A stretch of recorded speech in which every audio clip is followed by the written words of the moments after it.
Smart classes. जैसा कि आप देख पा रहे हैं, आज फिजिक्स का प्रैक्टिकल होने जा रहा है, जिसमें किसी भी लैग्रांज सेल का आंतरिक प्रतिरोध ज्ञात करेंगे प्रतिरोध बॉक्स और वोल्टमीटर की सहायता से। तो यहाँ सभी विद्यार्थी लैग्रांज सेल का आंतरिक प्रतिरोध ज्ञात करेंगे। इसके लिए यहाँ सर्किट डायग्राम तैयार किया गया है पहले से ही। ये जैसा कि लैग्रांज सेल है, ये लैग्रांज सेल का प्लस सिरा है, ये माइनस सिरा है। इस माइनस सिरे से दो तार निकला हुआ है, जैसा कि आप देख पा रहे हैं। एक तार प्लग कुंजी में आया और इस प्लग कुंजी से होते हुए किससे गया? वोल्टमीटर से गया। फिर से एक बार रिपीट करते हैं। ये माइनस सिरा लैग्रांज का एक जो है तार यहाँ से निकल करके आया और वोल्टमीटर से जुड़ गया। दूसरा इसका जो लैग्रांज का निगेटिव तार है, वो फिर जो है होते हुए टैपिंग कुंजी के पास आया और टैपिंग कुंजी से जुड़ गया, जिसे दाब कुंजी भी कहते हैं, टैपिंग कुंजी को। इसी प्रकार से लैग्रांज सेल का जो पॉजिटिव सिरा है, इसमें भी दो तार हम जोड़ेंगे।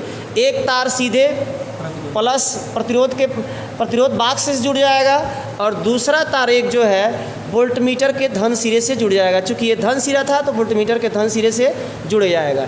इस तरह से सर्किट डायग्राम आप लोगों का तैयार हो गया। प्रैक्टिकल करते समय सबसे पहले हमें प्रतिरोध बॉक्स में से कोई 1 ओम निकालना होता है। 1 ओम हम निकाल लेते हैं और इसमें जो है प्लग कुंजी में कुंजी लगाते हैं। जैसे ही कुंजी लगाते हैं तो वोल्टमीटर में विक्षेप शुरू होता है। अब ये विक्षेप जो मीटर होगा, ये विद्युत वाहक बल ई का मान होगा। जब आप ध्यान रखिएगा, जब आप प्लग कुंजी लगाए हैं, जबकि दाब कुंजी को खुला रखे हैं, ओपन रखे हैं, तो इस समय विद्युत वाहक बल निकलता है।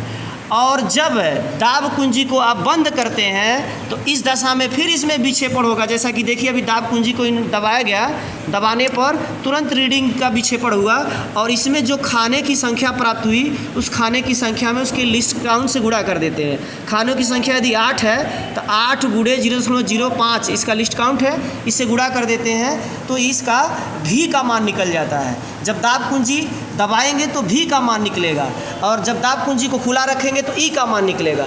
इस तरह से प्रक्रिया 3 बार करके 3 ओम निकाल करके 3 बार दोहराते हैं और 3 बार सूत्र की सहायता से R बराबर स्मॉल r बराबर कैपिटल R E/V-1 से आंतरिक प्रतिरोध ज्ञात कर लेते हैं। आइए देखते हैं इसका रीडिंग कैसे निकालते हैं। आइए रीडिंग निकालना सीखते हैं। तो ये संगम विद्यार्थी एक हैं जो रीडिंग निकाले हैं और भी सभी विद्यार्थी निकाले हैं। तो ये अपना रीडिंग जो है लिखे हुए हैं। तो चलिए देखते हैं इनका रीडिंग क्या है। शुरू करिए। तो सबसे पहले हम 3 ओम का लिए थे और जब टैपिंग कुंजी खुली रखे थे तो वोल्टमीटर में 25 खाने आए थे।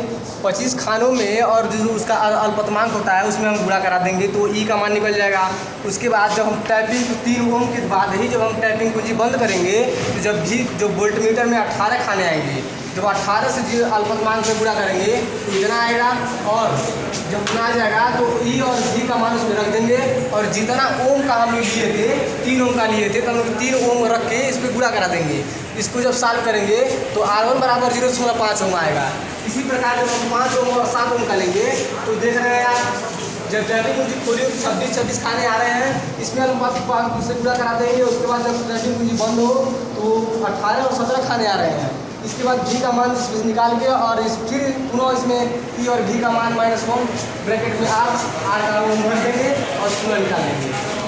उसके बाद से जब R1 और जब तीनों प्रतिरोध निकल जाएंगे तो R1 + R2 + R3 और जितना हम लोग निकाले रहेंगे, जितना प्रतिरोध हम लोग निकाले रहेंगे उसमें से जब तीनों का औसत हम लोग निकाल लेते हैं। जब तीनों का निकाल लेंगे प्रतिरोध, उसके बाद तीनों का औसत निकाल, जब हम लोग औसत निकाल लेंगे तो उस सेल का शुद्ध आंतरिक प्रतिरोध हमको प्राप्त हो जाएगा। जो हम औसत निकाले हैं तो शुद्ध आंतरिक प्रतिरोध का मान 2.66 ओम आया है।